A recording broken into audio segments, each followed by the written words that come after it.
Let's remember together some of the greatest TV and movie stars of yesteryear with the woman who knew them. Mary Jane Popp hosted radio and TV shows for nearly 5 decades, meeting these stars and getting them to share their real-life stories. You'll meet them up close and personal as Mary Jane searches her extensive archives for the best and brightest real star talk on Pop Star Talk. And here she is, Mary Jane Popp. It's time again for Pop Star Talk to take you back to a time when celebrities shared their lives with me, Mary Jane Popp. And with me, of course, is my producer, Kenneth Segura-Knoll, and we'll share insights and experiences from those times. Now, this episode is sort of a double whammy. These two men are known for their incredible careers. Each was a standout series that will stay with them and us forever. You remember Goodnight, John Boy from the TV series, still in reruns, I might add, The Waltons. That was Richard Thomas. And how about, "Hey, Norm," they shouted as he entered the Cheers bar on the television series by the same name, Cheers. It became a classic with George Wendt. So I got to interview them both together when they were in Sacramento, California for the Broadway series called 12 Angry Men, which was a play. Hi, Ken. How you doing? I'm doing well. Good morning. Super. Remember the play 12 Angry Men? It was unbelievable. Mm-hmm. Yes, I do. And I love it because, you know, each one that was on that stage had a different personality. And one of the questions that I said to George Wendt and Richard Thomas was that the audience, you could hear a pin drop. They were so focused on all these personalities that were there. And also, so many stars had their own little thing that people remembered.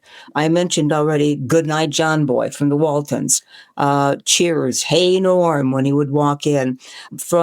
We did Loretta Swit. Hot Lips Houlihan, and people remember Hot Lips Houlihan. Clint Eastwood in the movie Make My Day. You know, those were things that still are with us, don't you think, Ken? Yeah, I have one. What? Pick up your clothes. Pick up your clothes. That's mine at home. Oh, that's yours at home. That's probably Mindy is also saying that to you, your lovely wife. Yeah. These two series were unreal. Cheers went from 1982 to 1993. The Waltons from 1972 to 1981.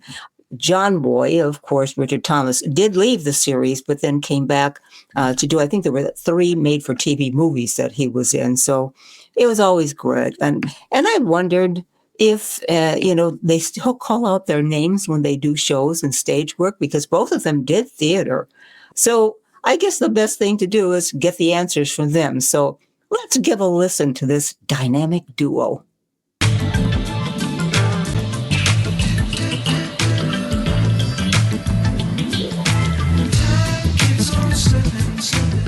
Splintering look at what can happen when 12 men are locked in a room to decide the guilt or innocence of a defendant. It's 12 angry men, perhaps the greatest courtroom drama of all time. 2 of those jurors are familiar names. Norm, who is always greeted by that name in TV's long-running Cheers. That's George Wendt. And, of course, he'll always be our John Boy from the Waltons, but has added an impressive list of credits since those early days, Richard Thomas. Now, together, they fire the embers in that jury room. Now, I've really got to tell you something. When I saw the show, I have not seen a Sacramento audience. You could hear a pin drop when it got really intense, the tension fired up. Unbelievable. Does that happen to you guys all the time on stage? We've had pretty terrific audience response across the country, but the Sacramento houses so far, they've been the most like the East Coast houses that we had. Very sharp, very on top of it, really quick response, and you've got to keep the bar really high because it's a very, very, very quick. It's interesting because now we're back on the other coast. On the coast, yeah. And since the East Coast, we've been I guess, the middle part of America. Yeah, the heartland. And they've been very warm audiences. I mean, the silences are always there, but some people are surprised by the amount of humor in the play. Oh, yeah. That it has so much humor. And some audiences are more ready to embrace that than others. And here they definitely are. The first couple of times, though, they felt a little guilty laughing. Did you notice that? No, but I think I've been told that some people have come back and said, "Oh, well, I don't know. I didn't expect it to have so many laughs." And in New Haven, which was our first engagement, some of the people at the opening night sort of party came and said, "I couldn't believe those idiots were laughing," and we're like, They love it. Yeah. The laughs. It's not a comedy. It is absolutely a drama. Right. There are a few things that are lines that are intentionally funny in the play, but most of the laughter is release laughter. It's the releasing of tension or recognition, like aha type laughter. Yeah. Nervous laughter. Yeah. And when some of the bad guys get their comeuppance, and the audience really participates in this play. Almost in the way they participate in old time melodrama, where they'll really applaud when one of the bad guys gets his comeuppance, and they'll cheer when one of the sort of more sympathetic characters, one of the underdog, comes out on top.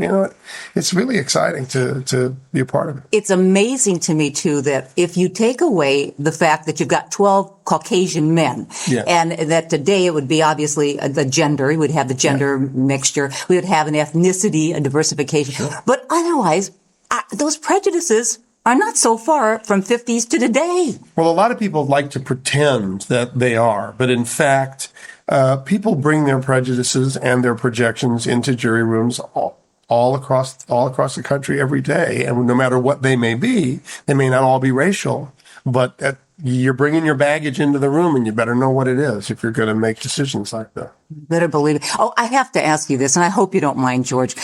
After all this time, have you ever had, and I was praying that nothing like this would happen in Sacramento, anyone ever said, "Hey, Norm," to you when you come out on stage? Yeah, it's happened 2 or 3 times, once in Boston. Really? See, I'm not out there yet, so I know. And it's not, I heard it.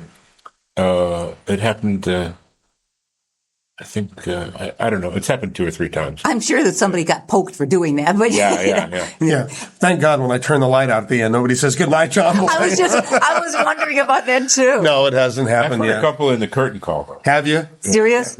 Yeah, but you know what? It's endearing. I mean, they don't mean it in a bad way, I'm sure. No, it's fine. I mean, some people just want to say what they came to say. And they're going to do it whether you like it or not, right?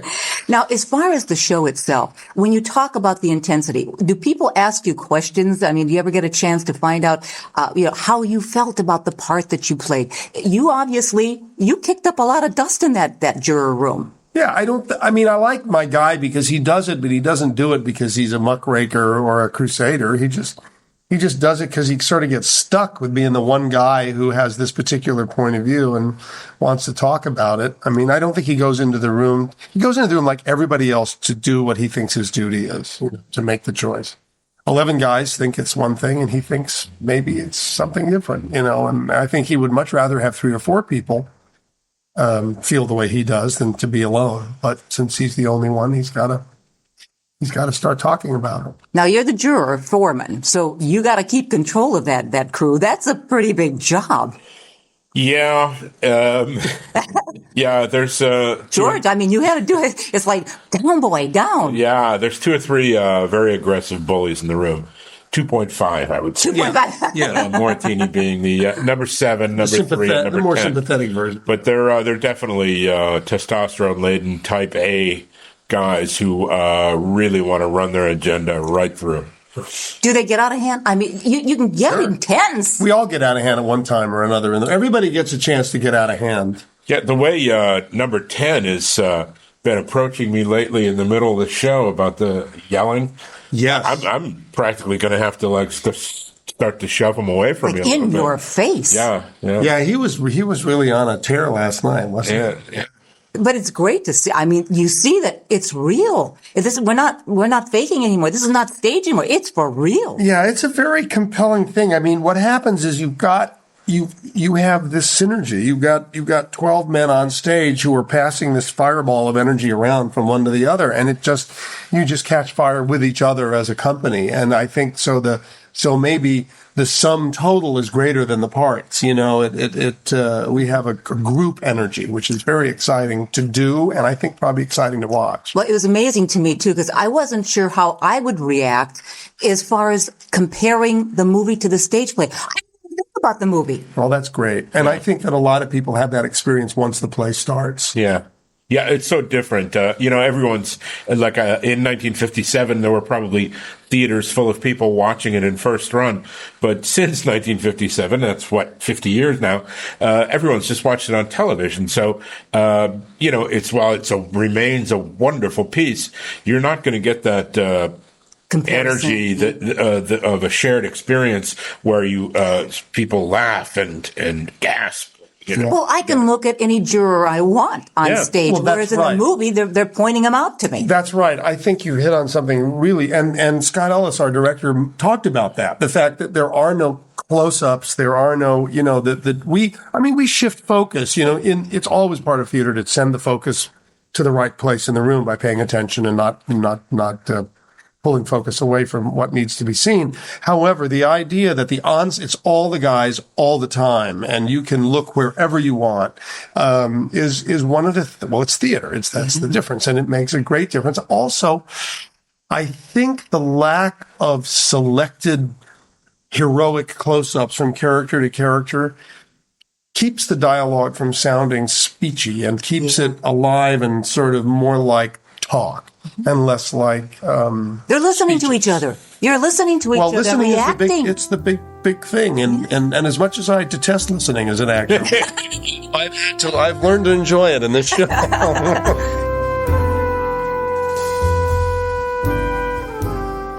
And this show was unbelievable when I saw it. He's right. I mean, you could, and on stage, and Ken, you know this, as a musician and a performer yourself, it's wonderful because you can pick and choose as you want and who you want to listen to and see and do on stage, whereas on television, they pick the shots that you're going to look at, right? Yeah, and the thing about an actor on stage is you're on all the time.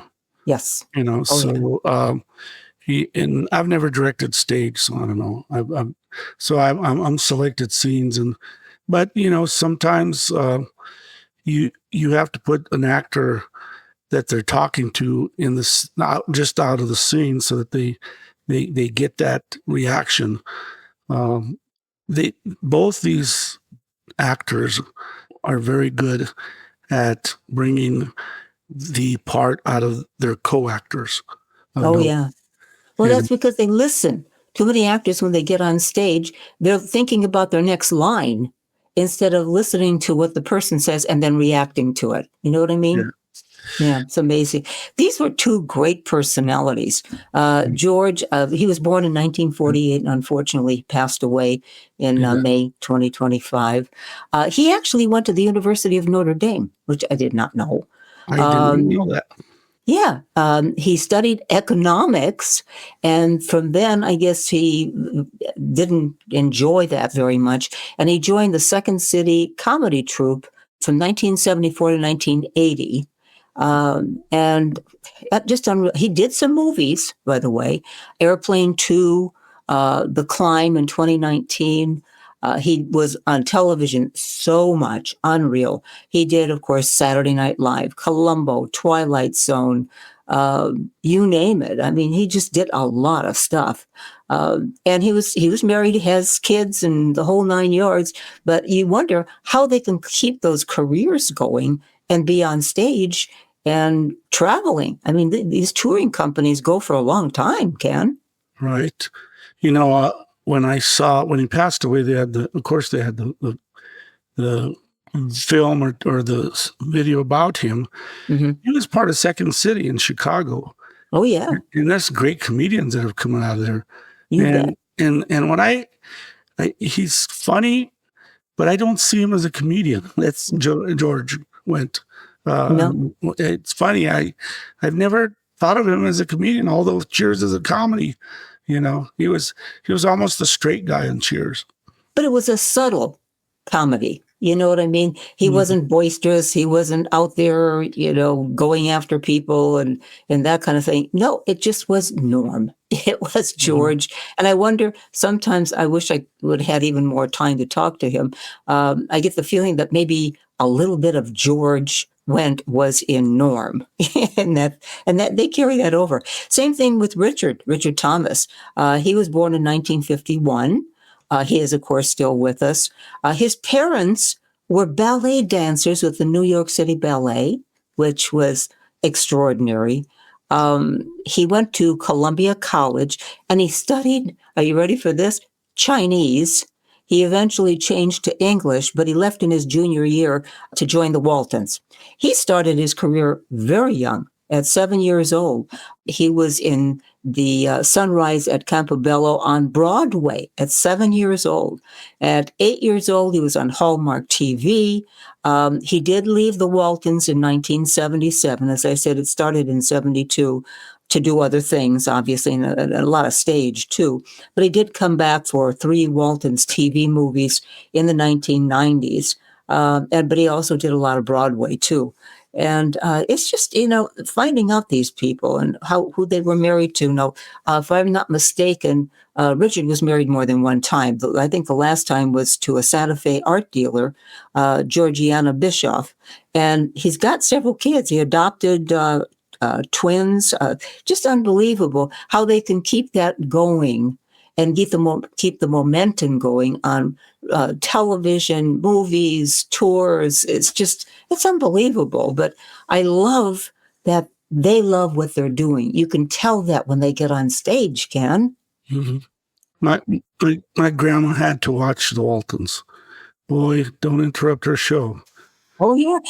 Waltons and Little House on the Prairie. And I think they were one right after another, if I recall. Boy, don't interrupt those shows. Yeah. Well, I think even neighborhoods, the people would get together and watch these series. It was a different time of series, Ken. It's when people got involved with these people. They felt like they knew these people, that they were part of their family. Don't you think? Oh, yeah.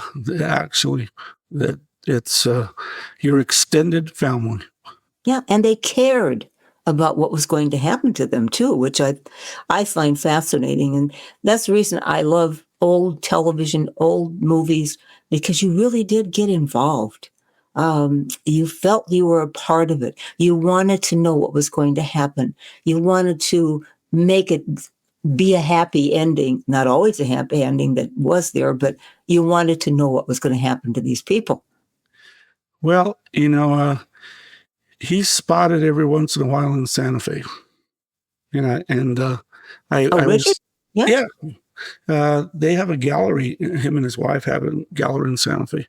Yeah. I was asked one time if I wanted to cast him in a project I was doing because they knew his wife. Oh, okay. Well, hey, it happens. But, the one thing I loved talking to them about 12 Angry Men and what they do on stage, etc. But I was also curious if with their hectic schedules, and it is hectic, what do they do for R&R? So I checked in with Richard if he had any hobbies. No, it doesn't take that much out of us, really. I mean, does it? It's like going to the gym. I mean, you say, wow, you just did a 90-minute workout. Yes. I'm sorry. No, I'm pumped. Exactly. Really? It takes time. Well, we try to find a nice hang where we can go and have a drink, have a beer, drink. a sandwich or dinner. Or we do have a couple of places called Cheers. So, I mean, really? Yeah, in Sacramento. Wow. You might want to try that out just to see if it'll relax you a little bit. Yeah, right. We like to stay within walking distance of the Oh, okay. hotel. Well, in that case, we'll forget it. Hobbies? You don't have any hobbies, George?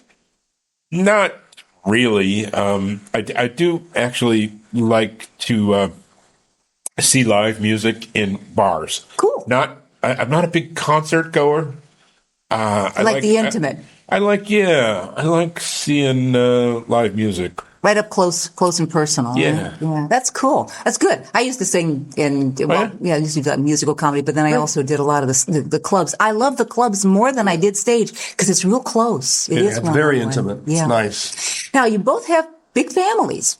Richard, you got 7 kids. I know, but only one still at home. Oh, okay. Yeah, and I, that's the hard thing is you miss the family on a road trip like this because this is 8 months on the road, and 9 for George because we rehearsed in New York.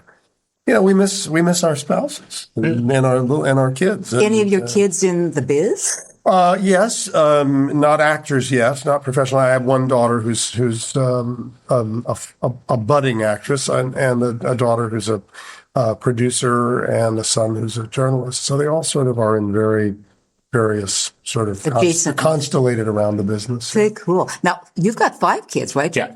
Are they still pretty young, or? No, the youngest is 17. Okay. Any of them have any ambitions in the business? Actually, 3 of the 5 are musicians. Wow. Oh, really? Yeah. Really good too, I've heard. Really good. Yeah. One's a designer, so that's somewhat related. Amazing. Yeah. Now, do either of you or... Oh, wait, and another one's a cameraman. Oh, Never mind. That's all 5. Oy. It's hard to keep track of I all gotta of them. keep working. Yeah, I was going to say. Amazing. Yeah.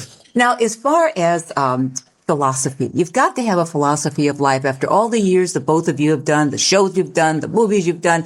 Is there a philosophy of life that keeps you going, Richard? I don't know. I just try to stay open and enjoy each day, and and You obviously love what you do. I love what I do, which I think is a very big part of why I seem to be a pretty happy person. That's cool. I don't know. I take each day as it comes. What about you, George? Be nice, have fun. I think if we had more of that attitude, we're getting to be such a serious country. Nobody has be fun nice, anymore. have fun is an absolutely brilliant philosophy of life. It's simple and it's right on. It really is. Because we've become so serious in this country. Well, for obvious reasons. The world is threatening. We're scared. We turn the block. We don't even know if we want to go out of our houses anymore.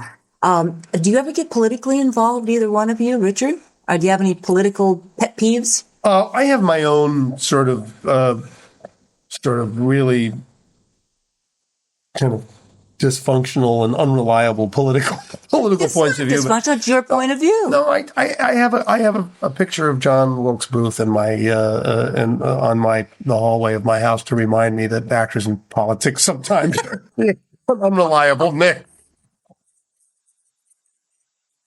But they do.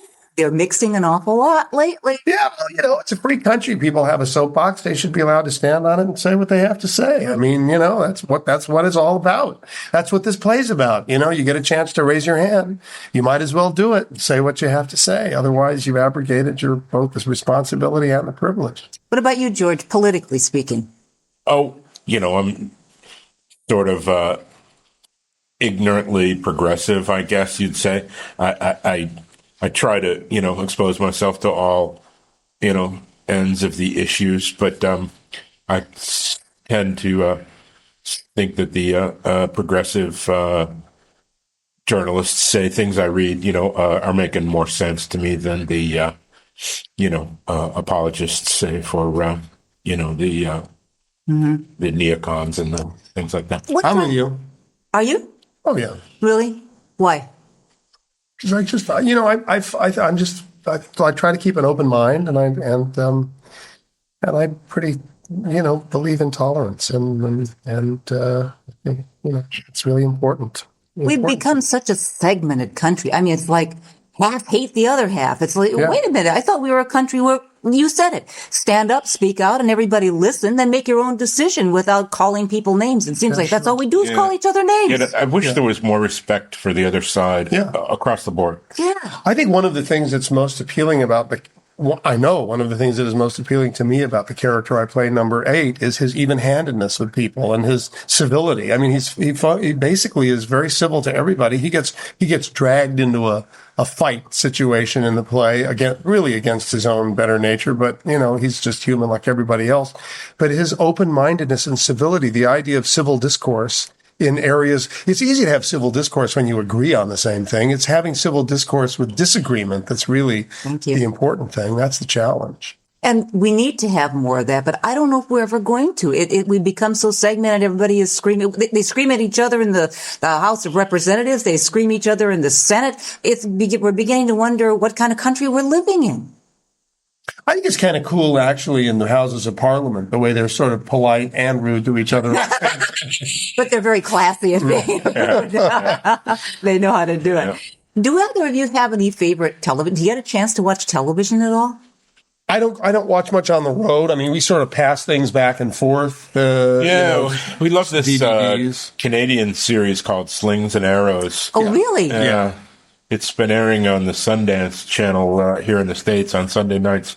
But it's, it's like more or less like an HBO sort of feel, very sophisticated.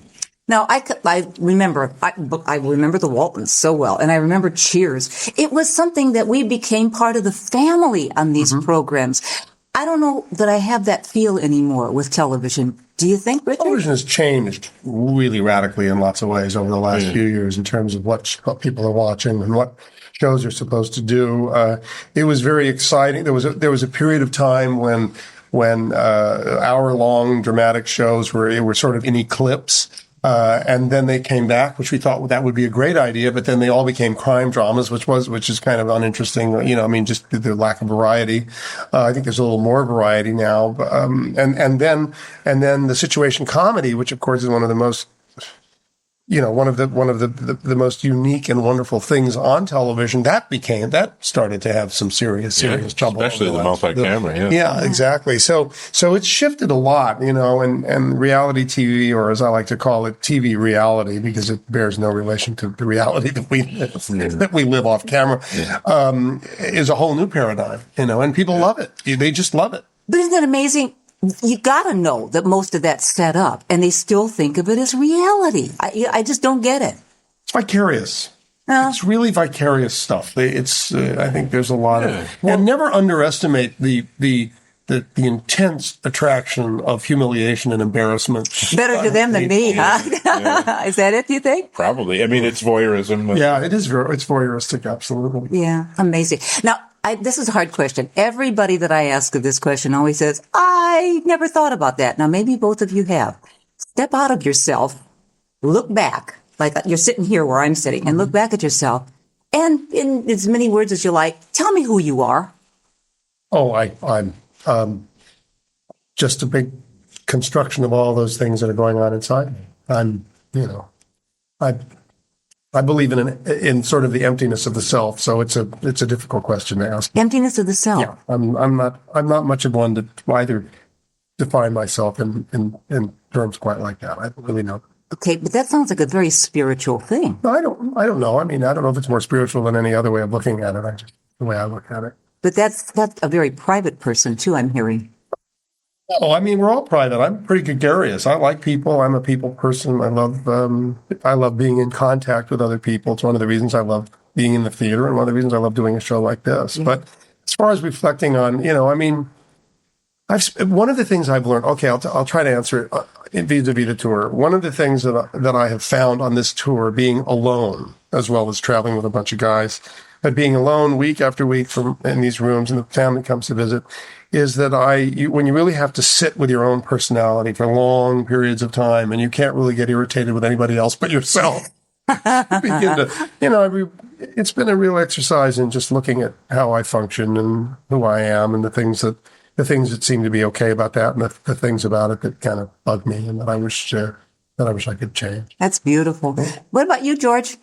Tell me who George is. Who's George? Who is George? I know this is hard. I have a hard time answering it about myself. We're actors. We're not anybody. Oh, yes, you are. You're everybody. The real George we're trying to talk about here. Yeah, well, I don't know. I mean, I'm just projecting what people outside of me would say that I am. Is that what you're saying? No, what you think you are. I want you really to look inside George Wendt yourself and say who you are. And it could be any variety of things. It could be how you feel about life, how you feel about spiritual, it's who you are. Yeah. Be nice, have fun. Yeah. Be nice, have fun. Yeah, that's cool. Yeah, well, That really is a beautiful way to look at it. well, yeah, It's amazing. give respect. Well, the show also gives back people, I think, a power within themselves to be who they are instead of always trying to be what somebody else wants us to be. What do you think about that? Well, I just think that it's about the show. In the show, everybody has to step up to the plate and think about what their responsibility is and who they really are. Yeah. Well, the show is absolutely fabulous. And I thank you both for being with us on Pop-Off today. Thank you. Thank you. Thanks to 12 Angry Men. We won't be angry anymore because Pop-Off said this is an absolute must-see.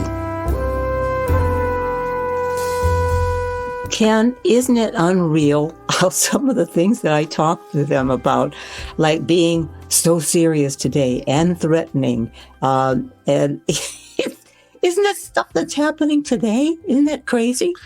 Oh yeah, I mean that it's a reoccurring themes and reoccurring actions.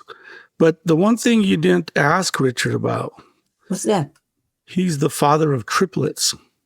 Oh, yeah. Oh, you're right. No, you're absolutely right. Yeah. And I remember a Super Bowl commercial with him and the triplets for Minute Maid, where they're running around and he's pouring juice in their orange juice glasses. But no, he's a differently family man. Both of them are such down to earth people. Mm-hmm. The theater life is like a musician's life if you're touring and you're away from the family, but you create new families. Absolutely. And I'm sure they were like brothers, I'm sure. I cannot see them not always talking to each other after the show, Absolutely. calling each other and reminiscing about Mary Jane Popp and I would have loved to be a fly on the wall after I do some of these interviews to see what they said about the questions that I asked. Right. Some of them kind of gave me the fisheye, I would ask some questions, but it's okay. I love what George did. He loves the live music. In a club situation, which I agree with him, and you would too, because it is more intimate, isn't it? It's one-on-one. It is. It's so much fun when you're performing on stage. If there's interaction with the people you're playing for. I do on Fridays. We go and play for senior citizen homes, not homes, they're community centers, and just feedback from talking to the people and getting out there and dancing on the floor with them and all that is just so much fun. Absolutely. I love, and I'll finish this interview with you, Ken, what George Wendt said, be nice and have fun. If we had a little bit more of that, I think we wouldn't take ourselves so seriously. Laugh a little. Yeah, laugh a lot. Just to keep it going every time. Right. Well, Ken, that's it for another Star Talk. And thanks to you, Ken. Thanks to you, Greg.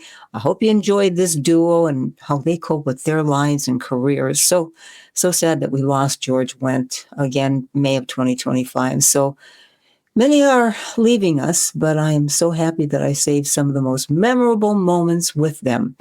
And Ken and I will continue to bring you many more wonderful interviews with these one-of-a-kind talents on Pop Star Talk.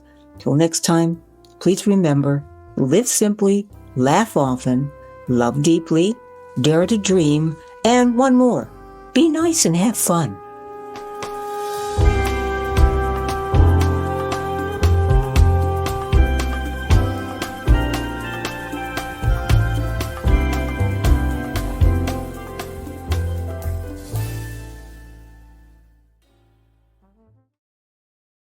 Produced by Audavita Studios. Connect your voice to the world.